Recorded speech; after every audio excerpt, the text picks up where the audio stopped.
자, 신앙인으로서 좋은 신앙인이 되는 것. 특히 하나님이 기뻐하시는 사람, 하나님이 특별히 좋게 보시는 사람, 은혜 받는 사람, 이런 것들은 굉장히 큰 의미가 있어요. 문제는 어떻게 해야 그렇게 은혜로운 사람, 하나님이 좋게 보시는 사람이 될 수 있는가? 입니다. 어디서 답을 찾아야 합니까? 성경입니다. 사람이 자기 마음대로 정할 수 있는 것이 아니에요. 성경에서 그 답을 찾아봐야 합니다. 오늘 본문을 통해 함께 살펴보도록 하겠습니다. 오늘 말씀은 예수님과 그 제자 베드로 사이에 있었던 사건이에요. 예수님이 이 초창기 시절, 본격적인 하나님의 일을 시작하는 그런 초창기 시절에 있었던 일입니다.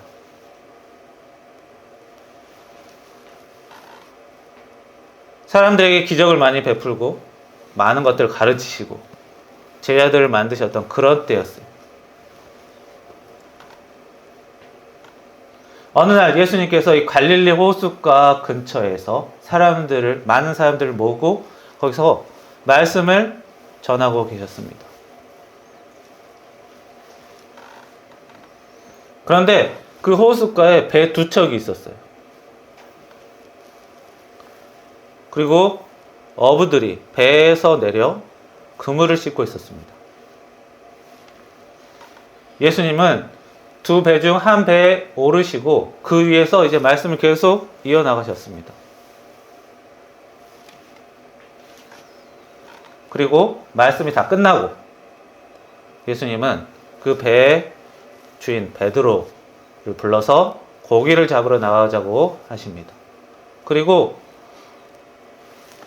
호숫가 깊은 곳으로 가서 고기를 많이 낚습니다. 그러자 베드로가 이렇게 대답을 합니다. 갑자기 엎드려서 예수님, 저는 죄인입니다. 저에게서 떠나주십시오. 이래요. 자, 이상하죠?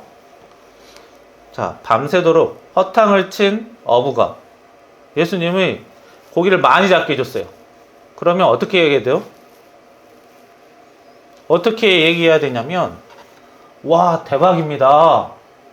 예수님 덕분에 오늘 허탕치지 않았습니다. 오히려 굉장히 많이 벌었습니다. 고맙습니다. 감사합니다. 이래야 되는데 엉뚱한 얘기를 하고 있다는 거죠. 예수님 떠나주십시오. 저는 죄인입니다. 베드로는 딱히 잘못한 것도 없는데 왜 그랬을까요? 자, 오늘 말씀해 보면 게네사렛 호숫가라고 하는데 여기는 갈릴리 호수예요. 갈릴리 호수를 게네사렛 호수라고도 합니다. 이 동네는 낮에 태양빛이 뜨거워요. 게다가 이 호숫가는 가로로 12km, 세로로 10km 정도입니다.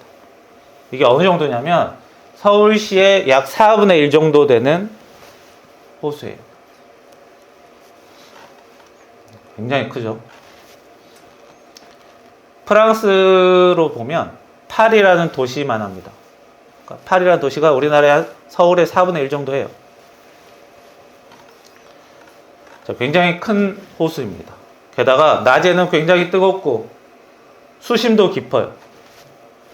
수심도 약 20m. 굉장히 깊죠. 깊은 곳은. 그래서 굉장히 넓기 때문에 바다라는 표현을 쓰기도 합니다. 그런데 이 물이 굉장히 맑아서요.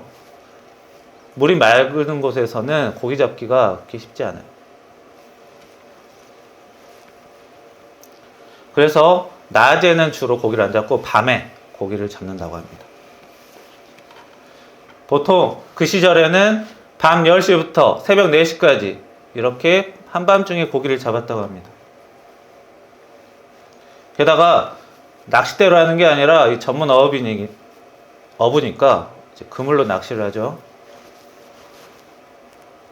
이 그물을 넣으면 오늘날 같이 이렇게 자동화된 기계가 아니라서 이 그물이 자꾸 꼬이면 그걸 자꾸 바닷속에 들락날락 거리면서 그물을 풀어줘야 합니다.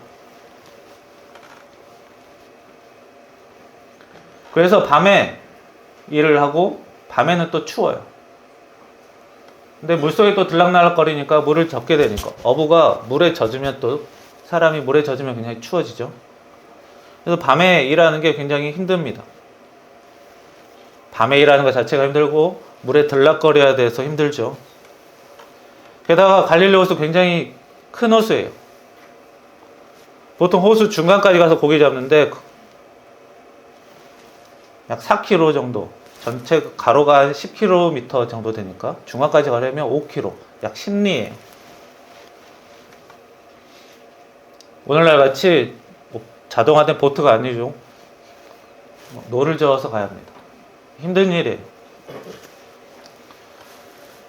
자, 게다가 그 당시에 그 그물은 세마포라는 식물로 만든 그물인데, 우리나라 뭐 모시 같은 거 있죠. 그보다 좀 더 튼튼한 식물로 된 천입니다. 굉장히 단단한 천이에요.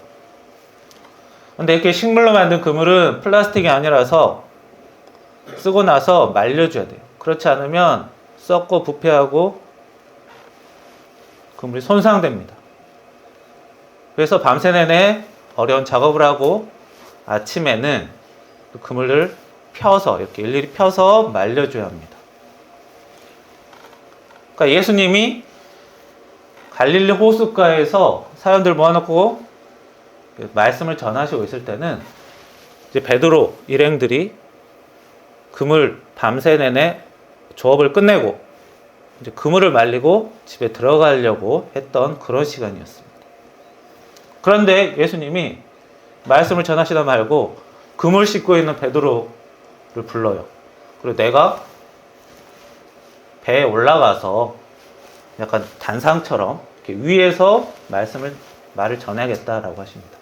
그래서 일하다 말고 베드로가 배를 좀 더 예수님에게 붙여주고 그 옆에 있는 거죠.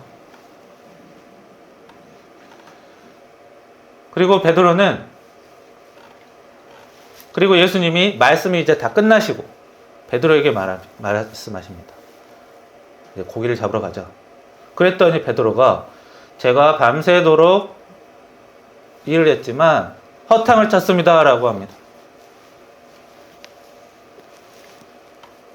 하지만 예수님이 말씀하시니 제가 가겠습니다 라고 이야기하죠.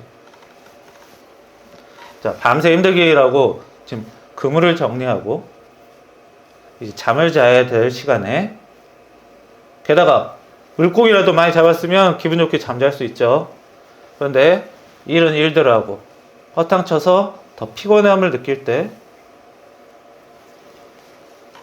예수님이 고기를 잡으러 가라고 가자고 하신 거예요. 자, 다시 또 심리를 먼 길을 가야 돼요. 게다가 낮에 이제 아침이 되죠. 이제 해가 들어오죠.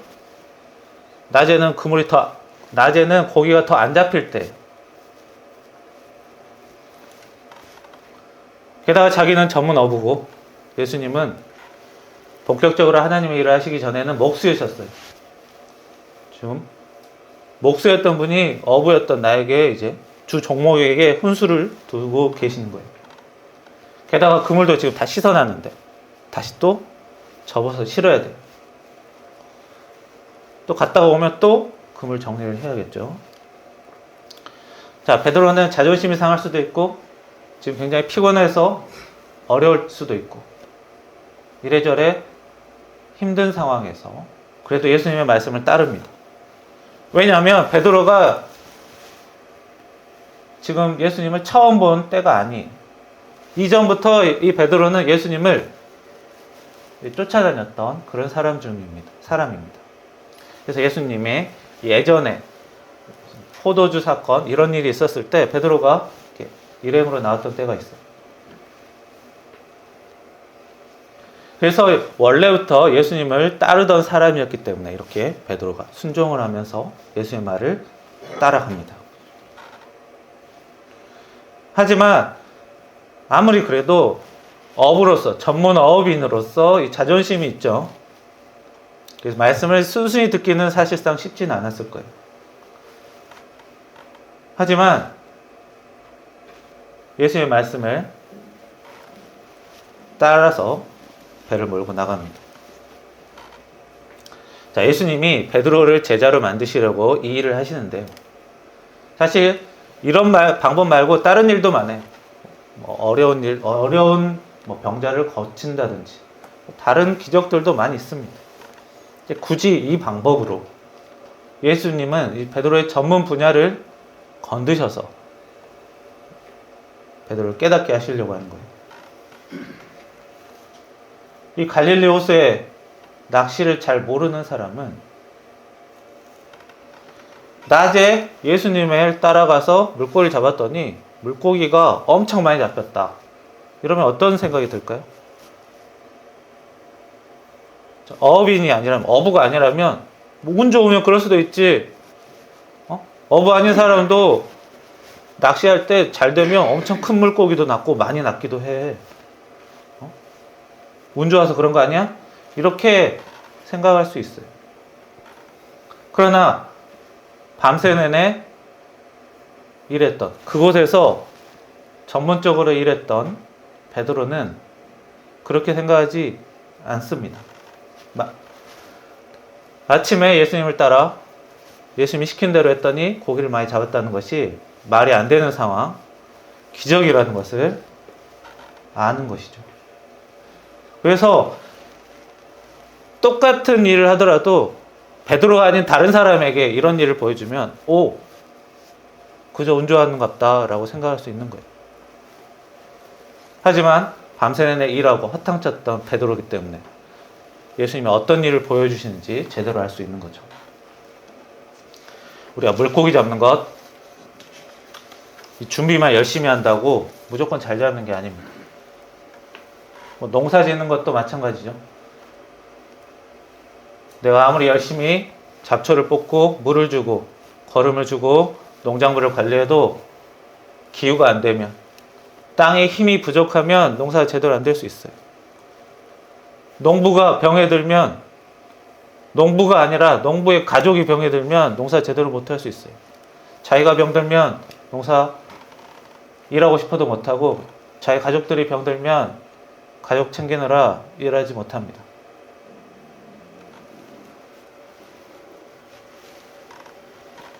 그래서 이 농부, 어부 이런 사람들, 특히 자연에 많이 의지하는 사람들, 미신을 많이 믿을 때가 많아요. 그래서 이 베드로는 이런 기적을 보여주는 사람, 예수님께서 보통 사람이 아닌 신으로 보였던 것입니다. 그래서 예수님이 무서웠던 거예요. 아마 속으로는 과연 될까? 따르긴 하겠지만 의심을 했을 겁니다. 자기가 실패했기 때문이죠. 그런 의심이 들켰으니까. 나는 나약한 사람이고 예수님 의심했던 사람, 그런 죄 있는 사람, 그렇기 때문에 예수님에게 저는 죄인입니다 라고 이야기했던 겁니다. 난 죄인이니까 예수님을 의심했고 나약한 사람이기 때문에 저에서 떠나주십시오, 이렇게 공손한 표현을 한 거예요.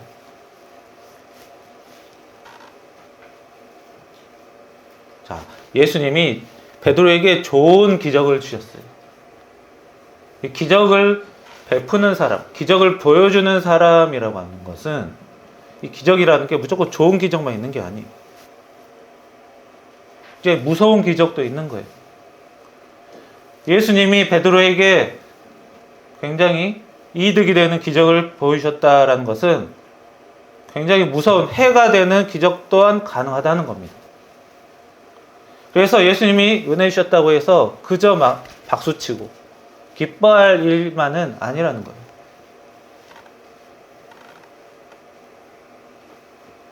엄청난 분이 자기 옆에 있다는 것은 그분이 나를 한순간에 잘되게도 망하게도 하실 수 있다는 것입니다. 그래서 베드로는 자신을 낮추고 예수님을 두려워했던 거예요. 그렇기 때문에 이 베드로가 수제자가 될 수 있었던 겁니다. 물론 자기와 생각이 달랐지만 예수님의 말을 따랐던 이런 성실함도 있어요. 하지만 더 중요한 것은 예수님을 두려워하고 두려워할 줄 알았다라는 것입니다. 다른 제자들은 예수님께서 가자 그러면 다 버리고 그냥 딱 옵니다. 순종해. 그런데 이 베드로만큼은 자기 내면을 고백하면서 예수님을 따라갑니다. 저는 죄인입니다. 이런 식으로 또 고백을 하는 스타일이에요.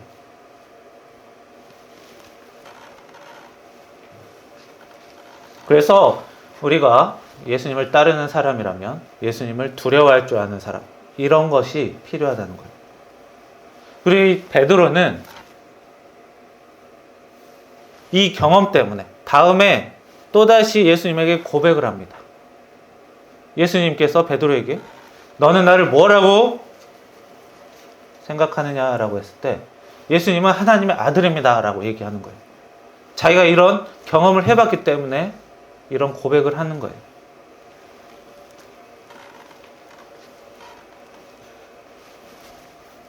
그래서 예수님은 베드로에게 뭐라고 하십니까? 아, 너야말로 진정한 제자다. 굉장히 칭찬해 주십니다. 뭐 대단한 일을 해서 칭찬받은 게 아니었어요.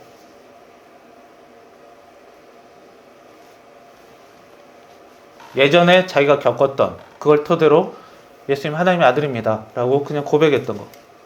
예전에 했던 생각이 바뀌지 않는 것 정도로 믿음이 유지된 것으로 굉장히 큰 칭찬을 받았어요. 그런데 그 베드로가 좀 더 시간이 지나자 어떻게 됐죠? 예수님이 십자가에 처형당하기 전에 예수님을 모르는 사람이라고 이야기했습니다. 그리고 그 이전에는 또 무슨 일이 있었냐면 예수님이 체포당했을 때 예수님을 보호하기 위해서 막 싸웠어요. 칼을 들고. 자, 예수님은 하나님의 아들이시다라는 생각이 계속 유지됐다면 예수님을 체포하러 왔을 때, 예수님이 체포당했을 때도 어떻게 있을까요? 어차피 하나님의 아들이신데 예수님께서 알아서 하시겠지라고 생각하면 되죠. 그런데 막상 상황이 좀 급변하니까 자기가 뭐 예수님을 보호하려고 하고 예수님을 부인하기도 하고 예수님이 하나님의 아들이구나라는 생각을 잊어버린 거예요. 믿음이 흔들렸던 것이죠. 자, 신앙생활하면서 우리가 믿음을 계속 유지하는 게 그렇게 쉬운 건 아닙니다. 우리 생활이 계속 평탄하기만 하면 뭐 상황이 딱히 변하지 않으면 신앙이 유지되기는 쉬워요. 그러나 상황이 급변하면 믿음이라는 게 예수님의 수제자였지만 이렇게 급변하기도 하는 거예요. 하지만 기본적으로 신앙생활이라는 것이 어떻습니까? 예수님이 기적을 보여주셨을 때 베드로가 두려워했죠. 두려워하면 되는 거예요. 예수님이 하나님의 아들이시다 고백하는 것, 그걸 그냥 알고 있으면 되는 거예요. 그랬을 때 예수님이 수제자로, 제자로 삼으시고 굉장히 큰 칭찬을 해주셨다는 거예요. 우리 신앙생활 하면서 믿음을 갖는 것 그렇게 어려운 게 아닙니다. 예수님이 하나님의 아들이라는 것만 알아도, 예수님을 두려워할 줄만 알아도 충분히 칭찬받을 만한, 예수님의 인정을 받을 만한 일이었다는 거예요. 어려운 게 없어요. 우리 예수님의 말씀을 어렵게 생각하면 정말 밑도 끝도 없이 어렵지만 실제로는 그렇게 어렵지는 않습니다. 하나님이 이 성경에서 벌 주었던 일들을 보면 선악과 먹었다고 벌 주었죠. 엄청 어려운 일을 시키고 그걸 못했다고 벌 주진 않았어요. 가인이 동생을 해치고 그걸로 벌 주셨죠. 동생이 형에게 잘못한 게 없는데도 자기 기분이 안 좋다고 해쳤어요. 그래서 벌 주었어요. 전 세계가 범죄에 물들어서 홍수로 벌 주었어요. 이스라엘이 우상 숭배를 해서 벌 주었어요.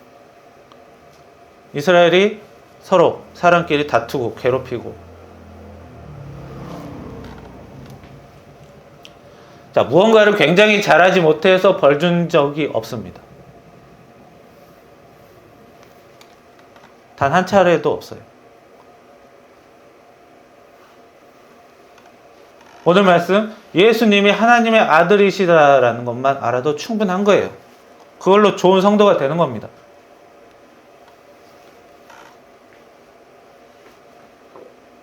물론 열심히 신앙생활 하는 것 나쁜 거 아닙니다. 열심히 찬송하고 말씀 보고 기도하는 것 좋은 거예요. 그러나 신앙생활의 기본은 그 기준이 높지 않고 쉬운 편이에요. 예수님이 기적을 보여주셨을 때 저는 잘못 판단했습니다. 예수님에 대해서. 예수님이 두렵습니다. 예수님 하나님의 아들이시다라는 것을 믿습니다. 그 정도면 되는 거예요. 근데 자꾸 어렵게만 가는 거예요. 교회가 자꾸 어렵게 가요. 막 무리한 교회 일정. 요즘 자꾸 우리나라 전 세계적인 분위기를 보면 무리한 교회 일정을 만들어 놓고 그걸 따르라 시키고 그걸 안 하면 믿음이 약한 사람이라고 얘기하고 교회에서 이상한 정치 활동 시키고 그런 어려운 일들 자꾸 시켜요. 그런 거 할 필요 없는 거예요. 우리가 예배 시간에 하나님 말씀, 하나님 이야기, 예수님 이야기, 성령 이야기, 성경 이야기 이것만 해도 충분하지 않아요? 왜 굳이 예배 시간에 사회 문제, 정치 문제 그 얘기하는 거예요? 그런 얘기는 그냥 사회생활 하면서 해도 되잖아요. 굳이 이 예배 시간까지 가져올 필요가 없는 거예요. 예수님 이야기만 해도 충분하고 그 이상 안 해도 돼요. 근데 자꾸 이상해지고 있습니다. 어려워지고 있어요. 그러니까 복음 전파가 잘 안 되는 거예요. 예수님이 베드로에게 뭘 바라셨습니까? 가자 했을 때 그냥 따라오면 되는 거였어요.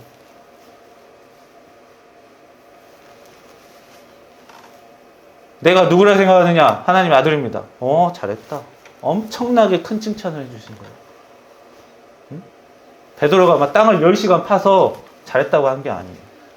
그런 걸로 칭찬하신 적 없어요. 베드로가 예수님을 하나님 아들이라고 인정하지 않았을 때 그럴 때 혼나셨죠. 믿음이 아예 사라졌을 때. 그 정도면 되는 거예요. 우리가 성경을 제대로 알고 올바른 신앙생활을 하면서 자꾸 어렵게 가는 이상한 분위기에 우리가 말려들면 안 됩니다. 신앙생활은 쉬워야지 우리 사람들이 따라갈 수 있고 그래야 우리가 제대로 된 신앙생활을 할 수 있어요. 어렵게 만들고 어려운 거 다 못하면 부족한 사람 이러면 안 돼요. 어려워야지만 신앙생활을 하면 시간 남고 재능 있고 건강한 사람만 은혜의 길을 갈 수 있습니다. 그건 제대로 된 신앙생활 아니고 성경에서 그렇게 얘기한 적이 없어요. 나 도저히 찾아봐도 모르겠어요. 유명한 목사들은 막 이거 하고 저거 하고 막 길거리 나가라고 하는데 저는 모르겠어요. 성경에서 아무리 찾아봐도 없거든요. 성경을 열심히 보는데 자, 열심히 하는 것이 잘못된 것은 아닙니다. 하지만 말씀이든 찬송이든 기도든 하나님이 싫어하시는 것, 하나님의 일을 죄 짓는 것을 하지 않으면서 열심히 해야 돼요. 하나님이 싫어하시는 일, 죄를 지으면서 기도 많이 하고 말씀 많이 읽고 이런 거는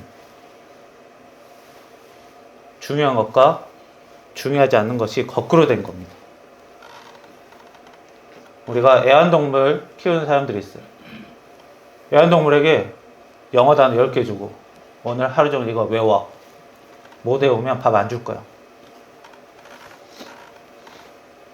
그렇지 않아요. 그렇게 애완동물에게 바라는 게 많으면 애완동물 키울 수 있겠습니까? 키운 사람이 못하죠. 매일마다 마음에 안 드는데 시킨 거 못하는데. 그러면 주인이 애완동물에게 바라는 게 뭐예요? 애완동물 해야 될 일은 뭔가요? 괜히 주인에게 시비 걸고 심심하다고 주인 물어버리고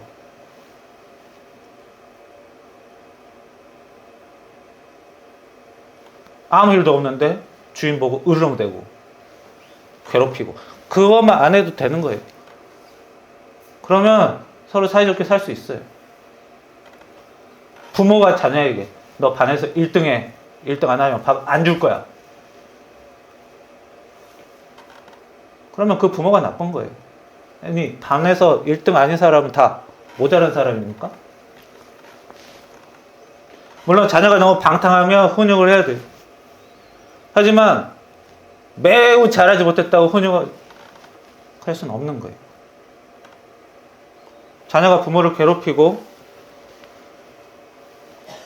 어렵게 만드는 일을 하지 않으며 살면 충분한 거예요. 하나님이 매우 어려운 것들을 요구하시고 그거 못하면 벌 줄 거야. 성경에 그거 없어요. 정말 없어요. 이스라엘이 망한 이유? 너무너무 어리석은 짓만 해서 그래요. 어리석은 짓을 안 하면 되는 거예요. 하나님이 사람에게 어려운 것을 정하시고 그거 못하면 은혜 안 줄 거야 라고 하시지 않습니다.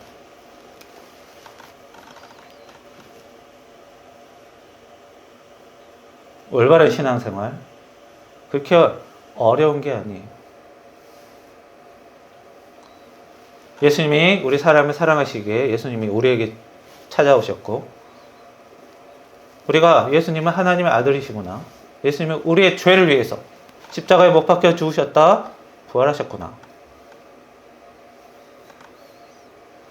그 정도 알면 제대로 된 신앙입니다. 그리고 하나님은 죄를 미워하시니까 죄 짓지 않아야겠구나. 예수님이 사랑하며 살라 했으니까 남 괴롭히고 살지 않아야겠구나. 하나님을 두려워할 줄은 알아야겠구나. 그러면 되는 거예요. 시편 111편에 보면 여호와께서는 자기를 경외하시는 자, 자기를 두려워하는 자는 양식을 주시며 그의 언약을 영원히 기억하신다라고 나옵니다. 하나님을 두려워할 줄 아는 게 뭐 그렇게 어려운 거 아니에요. 우습게 보지 않으면 돼요.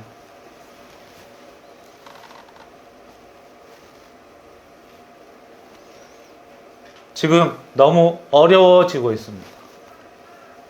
어려워지고 그거 못하면 신앙이 약한다더니 제대로 된 신앙생활이 아니라는 없는 얘기 자꾸 만들어내서 자꾸 복음 전파가 복음 생활이 신앙생활이 흔들리고 있습니다.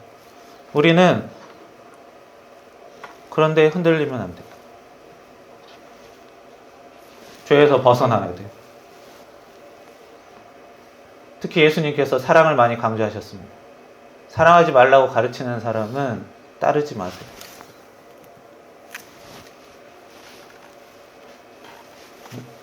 전쟁을, 싸움을, 총 드는 것을, 칼 드는 것을 요구하는 사람을 따르지 마세요. 절대 예수님이 바라시는 것, 좋게 보시는 거 아닙니다. 그 정도면 되는 거예요. 죄 지으면서 기도 많이 하고 성경 많이 읽는 건 헛다리 짓는 것입니다. 죄를 안 짓는 게 더 중요하고 하나님께서 우리에게 죄 짓지 않기를 바라시고 우리가 예수님의 복음을 그저 받아들이고 잊지 않으면 되는 거예요. 베드로는 중간에 잊어버렸어요. 하나님의 아들이구나라는 것을 잊어버렸어요. 그렇게나 가깝게 지냈었는데도 불구하고 우리는 잊지 않으면 됩니다. 그리고 죄에서 벗어나 서로 사랑하며 살면 하나님께서 좋게 보시는 그런 신앙이 됩니다. 그런 여러분들이 되기를 축원합니다. 기도하겠습니다. 살아계신 하나님, 저희들 신앙생활 어렵게 느낄 때가 있습니다. 무언가를 어렵게 해야 되고 많이 해야 되고 힘들게 고통스럽게 해야 된다고 생각할 때도 있습니다. 그러나 우리 성경 말씀에서 보여주시는 것은 그렇게 어려운 것이 아니었습니다.